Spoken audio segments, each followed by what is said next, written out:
True Relievers, we are back, and this time we are giving you our very first top 10. This time, top 10 comic book movie adaptations for costumes. I'm here with Vega. What's going on, True Relievers? How are we doing? What is up? So, you guys took to our Twitter at Comic Relief Cast. You voted between us talking about top 10 comic book costumes or the future of Black Panther in the MCU. And with a very close 51 to 49% top 10 comic book movie costumes won out. So, here we are to give it to you. Right before we start our list, we wanted to tell you guys what we based the criteria on. No CGI, no full CGI costumes. Those characters are out. Was it a faithful comic book adaptation and or an improvement on the comic book costume? And 3, does it look good in action? Did it look awkward in action or did it look good? So, let's kick this thing off. Coming in at number 10 is Christopher Reeves, Superman. So this costume, I mean, you really can't ignore this costume because it is very first comic movie adaptations we've ever seen.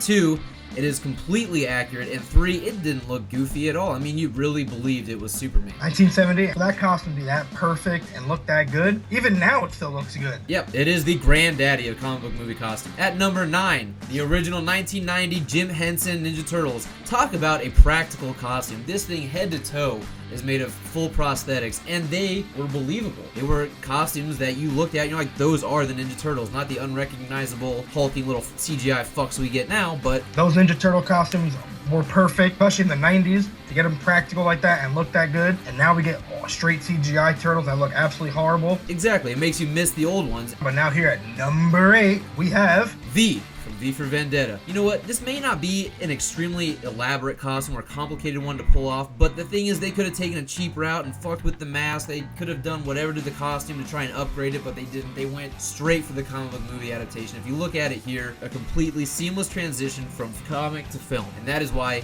it makes our list. I mean, that mask is absolutely perfect. That mask creeped me the fuck out when I first saw it, and it's just a straight, it looked like they took right out the comic book, they just threw it on Hugo Weaving's face. That mask is a perfect mask, and that's why V is number 8 on this top 10. Yeah, move over, Scott Snyder and Watchmen. This is a perfect adaptation. And the thing is, too, they could have easily decided not to give him the mask or reveal what he looks like underneath, but we never saw it in the movie, so gotta give it up for V for Vendetta. At number 7, we have Kelsey Grammer from the XMen movie. Yes, X-Men The Last Stand. The one thing that Brett Ratner did right was he gave us a great Kelsey Grammer beast. He's got the blue makeup, he's got the blue hair, he's bulky, but he's not like, you know, a hulking monster. This is straight up 90s animated beast, Jim Lee beast. If you guys look at the picture that we are putting up, him with the glasses on, it just works. Like the fur around his hair, like it is identical. And that's why he's coming at number 7. But now we are going number 6. It's Batfleck. I mean, what can you say about this? The Batman, he can move like Batman in this thing. He's finally gotten a non-all-black costume. We've got the gray, we've got the black, we've got a fucking Panther neck-looking cowl. It's great. I mean, Ben Affleck's jaw fills out the cowl perfectly, and as you guys can see from these pictures, this is the modern-day Batman come to life. Ben Affleck was big for the movie. Obviously, they put a little more bulk into it. Finally got that perfect definitive Batman. So hopefully keep that train running with that bat suit. Yeah, I mean the Tim Burton films, they did a great job for starting it off for like the more mature take on Batman, but the costume still cannot hold a candle to this, and of course we don't have the puzzle piece looking thing from Nolan's trilogy. Alright, at number 5, Ron Perlman as Hellboy. Talk about another one, guys. Practical suit from head to toe, straight out of the comic books. There's no denying that Ron Perlman's Hellboy with Guillermo del Toro is not a straight up, almost completely perfect adaptation from comic to film. Ron Perlman's face just looks like Hellboy when he's all painted up. Everything. Kudos to you guys on that set. And they even pulled off the shirtless scenes. I mean, that was even a shirtless prosthetic on Ron Perlman as well, and it looks completely natural. Maybe going back and looking at it now, not so much, but back then, that was definitely the furthest thing from your mind. Number 4. Alright, so I know we talked about no CGI, they have to be practical suits. So, right around the time of Iron Man 2 is when they really stopped making the suits for the Iron Man armors practical. Iron Man Mark IV, the best Iron Man armor so far. That this is the closest thing we've gotten that looks like classic Iron Man. It's a good mixture of classic and the extremist because of course Adi Granov himself designed the movie armor If you look at the gauntlets on Iron Man, I mean, they protrude out at the forearms, kind of like the way the classics do. They are in keeping with the color scheme of the gold and the red. Yeah, he's got some shoulder pads, but I mean, this is the closest thing we've gotten to a comic book counterpart to the classic Iron Man. This is the last armor we had in that movie before he went to the triangular chest piece. And it's a very tough costume to pull off. I never thought they'd be able to pull off a good Iron Man costume with practical effects, and they did. And also in the newer movie, like in the newer suits, he has a lot of like gray like mixed into it and all that stuff. So it's why he's sitting here at number 4. Oh yeah, and just because we know there's gonna be a lot of people out crying foul, yes, there was a practical suit, and yes, it was embellished with CGI in post, but still, I mean, there was a full practical Mark IV armor. All right, at number 3. My boy, the king of Wakanda, Black Panther. From Civil War. When hearing Black Panther was casted in this movie, I was always questioning how they can do the suit, and they made this suit perfect. This suit was perfect from the way it looked with his claws, just the practical look, and the helmet. I can't stutter, that's how good it was, god damn it. It was a great suit. I mean, he moved well in it. It never looked bulky or too clumsy when he's moving in it. He's very agile and stealthy in it. They looks kind of like he borrowed a little bit from the Vision suit from Age of Ultron. In the material, of course, it was embellished just a little bit in post, but there was a practical suit. They pulled it off great. I mean, this is definitely a costume that could have easily gone wrong, but they nailed it. Number 2.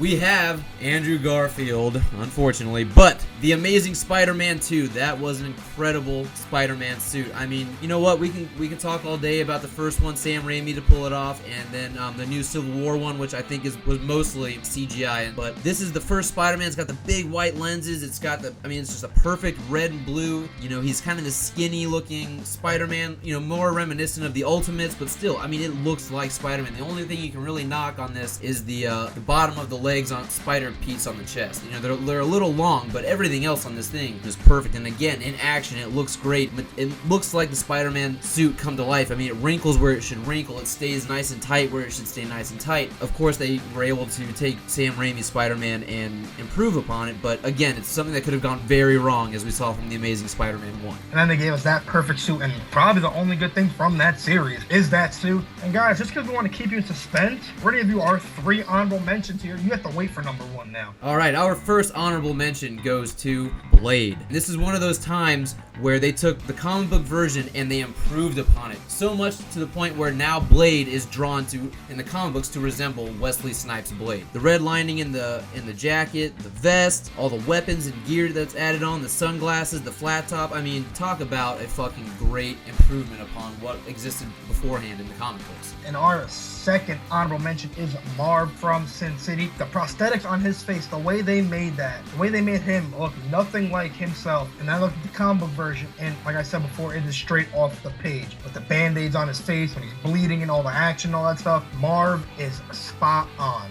Really, the prosthetics are what made this film, and you know what? That really just goes to show in our next honorable mention how much you believe in these characters when you have something real put on screen. Instead of just copping out and giving you a CGI character, how much these prosthetics really add to the overall illusion of the film. Last honorable mention is Jim Carrey's The Mask. If you guys look at these pictures we're putting up right here, you can see from the comic book to the movie, The Mask is one of the greatest, most faithful adaptations that you can possibly get. But Fudge, guess what? You feel that? It's our number 1 comic book movie suit. Oh my god. I hear the cheers. I hear hallelujahs going. We've made it, guys. True relievers. You have hung on this long, and it's about to pay off. At number 1 is... It is the Merc with the mouth, the best comic book suit I have ever seen. Deadpool is our number 1 in our top 10 for comic book movie suits. Talk about an absolutely perfect and faithful adaptation of this costume. Again, it's a head-to-toe costume. It's very easy to get wrong, but they got it so fucking right. And when you really take into account the fucking Baraka pool we got from X-Men Origins to now, it makes you appreciate the suit that much more. You know, Ryan Reynolds was always the perfect cast for this, but this suit, I mean, take a look at these pictures, guys. This is straight just jumping out of the comic book panels. We know that the CGI added to the emotive eyes. We get that, but the thing is, there was always a practical suit, so the emotive eyes just really added to it. Look at that picture we put up of him laying with the Burt Reynolds picture with the comic book version of that. The way he moved in it, the action from him with the swords and the guns and wielding the guns and everything. Just an unbelievable, perfect suit. And that's why he is our number 1 suit. Can't top that suit. I'm sorry, you can't. Well, hopefully someday someone tops it in the future. But the thing is, this just really goes to show what happens when the people making the film really care about the source material. We get a perfect suit. We get a great movie. I mean, all around, this movie surprised everybody. That suit has to be #1. It's better than any other comic book adaptations so far. That's our top 10. I hope you guys liked it. If you guys didn't, let us know. Yeah, what do you guys think? Did we miss anybody? Is there some costume that you would put on over someone else? Who would be your #1? Do you guys agree? Do you disagree? Let us know in the comments below. We wanted to remind you guys that we are having a giveaway for the first 1,000 subscribers to this YouTube channel. Someone will be selected at random to win comic book collectible, and all you got to do is make your subscription. It's not private, so we can see you, and you're entered in a chance to win. Guys, tell your friends to subscribe too. If you're subscribed, tell your friends, tell your family, tell your dog, tell everyone. Damn it, subscribe. Yeah. And guys, be on the lookout for our next video, since it was so close in the polls.